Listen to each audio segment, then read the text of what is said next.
So here are my 5 things every woman should learn simply from listening to the Reesa Tessa's story. She knew absolutely nothing about this man, and there's so many women who have these same types of traits. You guys know nothing about these men, but yet you move them in.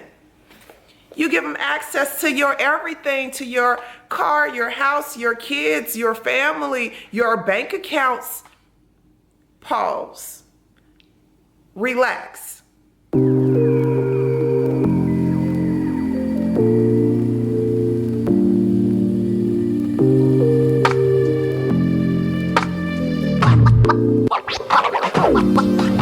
Hey y'all, welcome to A Complete Vibe. My name is Cherie. I teach you things like personal development, self-love, self-improvement, self-care, confidence tips, things you can do to help yourself become the best version of you. So if you've been living up under a rock, that's the only way you cannot know who Reesa Tessa is. A very short summary, because if you want to know more, baby, it's everywhere. But a real short summary: she got with a horrible man, moved him in very quickly into her home, way too quickly into her home. They got married. She basically found out he was a liar, cheater, scammer. He lied about every single thing. Everything that came out of his mouth, he lied. He lied about siblings, his job title. Basically anything that came out of his mouth was a lie, according to her. So the first thing, stop taking everything at face value. Just because a man tells you one thing and you're attracted to him and he smells good and he sounds good, that does not mean you automatically believe him. When that man told her he was a VP at some company, baby, a simple Google search would have revealed that he was indeed no VP of no company. If you go on to any website, small business, big businesses, medium businesses, they always have a About Us section. You click on that section. They may not tell you everybody within that company, but they are always going to tell you the higher ups, the CEO, the VPs, the assistant VPs, the secretary. Like anybody who has value to that company is going to be listed on that About Us. A simple Google search would have revealed he is indeed no VP. Also, even if whatever company he worked at, if she just would have popped up with lunch. Hey babe, come downstairs, I'm in the lobby, I brought you lunch right quick. How can he come downstairs if he doesn't work for that company? Or even a background check. Here at our courthouse, a background check on absolutely anybody is $20. And you need to know these people. You women are inviting these men into your homes, into your bodies, into your kids' lives way too soon. You guys give them access way too quickly. You don't know his criminal record. You don't know if he's sick mentally. Like, you know nothing about this man, but yet you were willing to move him into your home within a few weeks of meeting him, of knowing him. There was no effective research done, and you're basing crucial decisions solely based on your emotions at the time. It's simply unsafe, and it is dumb. It's dumb. You know, she knew absolutely nothing about this man, and there's so many women who have these same types of traits. You guys know nothing about these men, but yet you move them in. You give them access to your everything, to your car, your house, your kids, your family, your bank accounts. Pause. Relax. Allow the courting phase to truly happen. Allow a friendship to develop. There is no rush for anything. I promise you, if the relationship was truly meant to be and your paths were truly meant to cross, waiting a few weeks to really get to know each other can only benefit the both of you. Baby, week 1, I would have figured out who he was. Not even the entire week. I just would have needed a few days. Because I'm popping up at your house. Hey, babe. You know, I was in the neighborhood. I was over at my auntie house.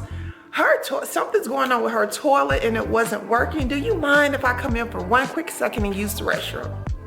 And I only have to do number 1. I don't even need to do number 2. Do you mind if I stop by right quick? And my sole purpose would be to get inside of that house to see if a woman, if anything in that house resembles that a woman lives there, that a woman has put her touch on that house. That's my method to get in, get out, take a few, while I'm walking to the bathroom, I'm observing, I'm looking around, and that's it. Start being more strategic in your dating life. Okay, number 2, your body will always talk to you. You always have intuition, you always have vibes, you always have gut feelings, you always have discernment. It's there for a reason. Your body will physically tell you when someone around you isn't beneficial to you. On a cellular level, your body will tell you that. All you have to do is pay attention. I know women have miscarriages for many reasons, and I do hate that she did have her miscarriage. However, going based off what she stated, she was miserable, she was sad, depressed, hurt, angry, upset, probably even bitter. Imagine birthing a baby under those types of conditions. Because just like everything the mother eats, the baby consumes, everything the mother intakes, that baby intakes as well. I couldn't imagine having a baby under those types of conditions. So therefore, her body rejected the baby. When your body tells you like something just doesn't feel right about that person, trust it and believe it. You don't even have to question it. At this point in my life, if I get weird vibes from a person, that's it. I don't need to question it. I don't need to wonder. I don't need to second guess myself. I know the proof always shows. Every single time I got a bad feeling about somebody and I, disregarded it, I always later found out like I was right. Yeah, my body was telling me that person wasn't right for me. That friendship wasn't right for me. Trust it and believe your body. 3, believe red flags. They're red for a reason. And red literally means stop. Don't keep going. Red means stop. So when she found out that he lied about the daughter's passing away, his fake social security number, baby, those were all red flags. And they were lining up back to back to back. The first red flag would have been enough for me personally. So that leads me to my 4th tip. When you lack standards, boundaries, self-love, worthiness, or even respect for yourself, you will literally tolerate anything. You will. I remember we had a friend of the family. She was a pretty woman. By society standards, maybe she wasn't the most attractive person, but she was truly a good person. She was dating a man. The man cheated on her. He did everything under the sun to her. She still stayed. He brought the new lady to the family function and she was there. She still wanted to be with him. Even at a young age, I think I was like maybe 10 at the time. I remember telling her, why do you put up with that? Do you not think you deserve better? And the truth is, she didn't. And there's so many other women out there like Reesa Tessa, like her story was honestly a piece of cake. I have heard way worse stories. At some point, you have to tell yourself, or at some point you have to grow into the type of woman who not only doesn't tolerate disrespect, but she doesn't allow it at any level. One sign of disrespect and she's gone. And these men know, like pretty soon after meeting you, how far they can take it with you, what you're willing to accept, solely based on how you treat yourself. If you're walking out the house looking like anything, baby, you probably don't have any confidence or self-worth in yourself, because you're not taking the time and the energy to invest in yourself, to make yourself look good and feel good before you walk out the door.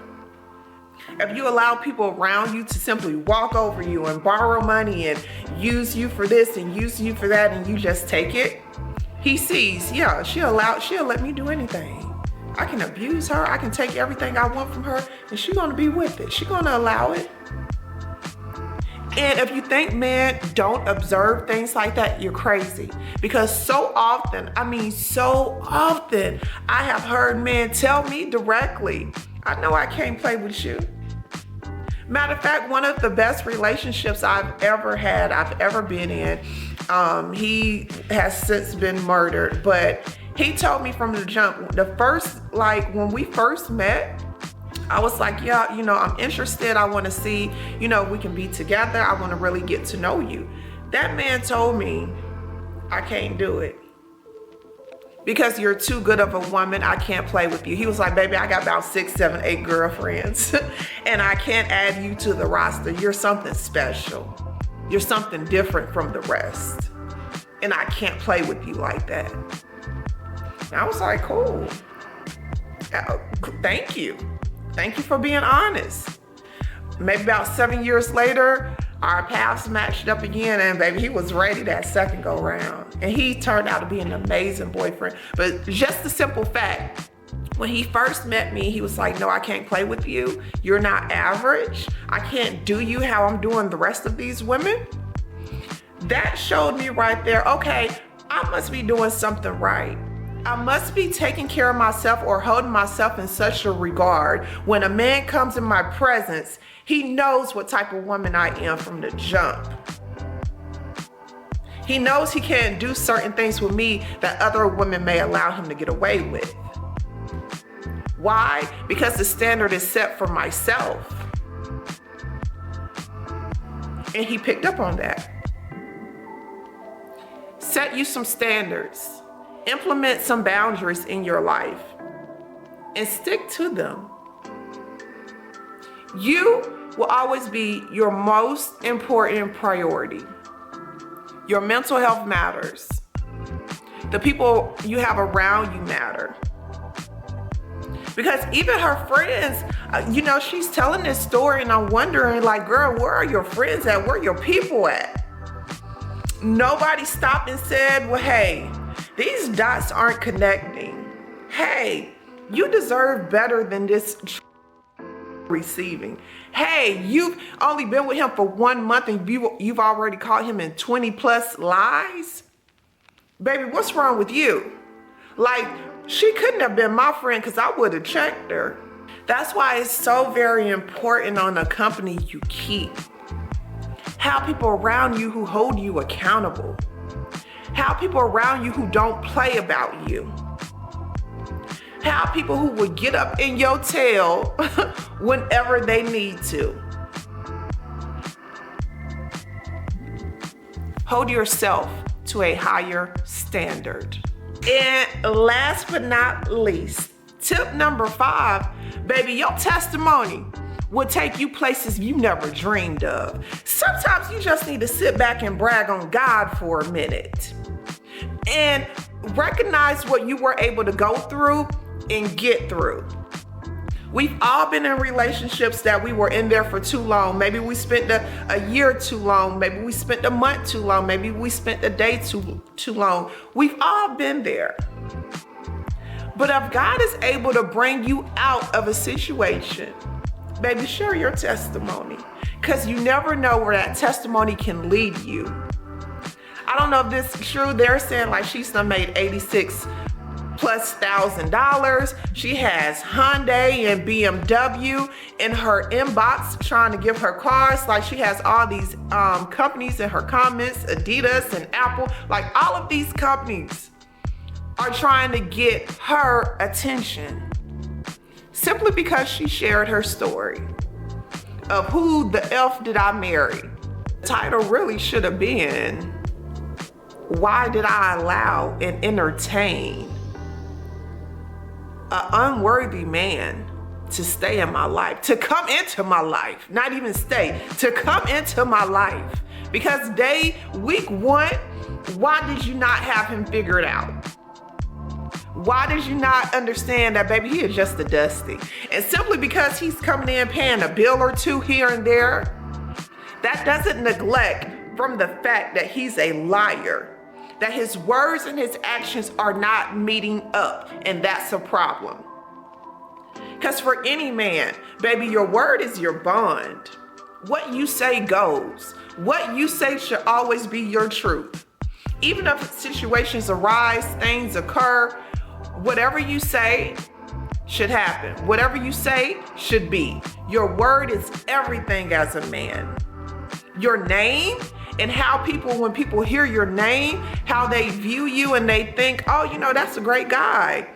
Or, you know, he's highly respected, or all of that matters. That matters. So just never be afraid to state your testimony. And show the world just how powerful you are. Show the world that you went through a situation, got through it, and now you done came out on the other side. Speaking of testimonies, if you haven't seen mine, baby, go watch that thing. It's amazing. I'm a burn survivor, and it's a great story, if I do say so myself. It's a great story. God is good. He is. God is good. Yeah, that's it for me. As I stated earlier, As I stated earlier, I am Cherie. This is a complete vibe. I invite you to subscribe, stay, like, comment, and I'll see y'all next time, all right? Peace.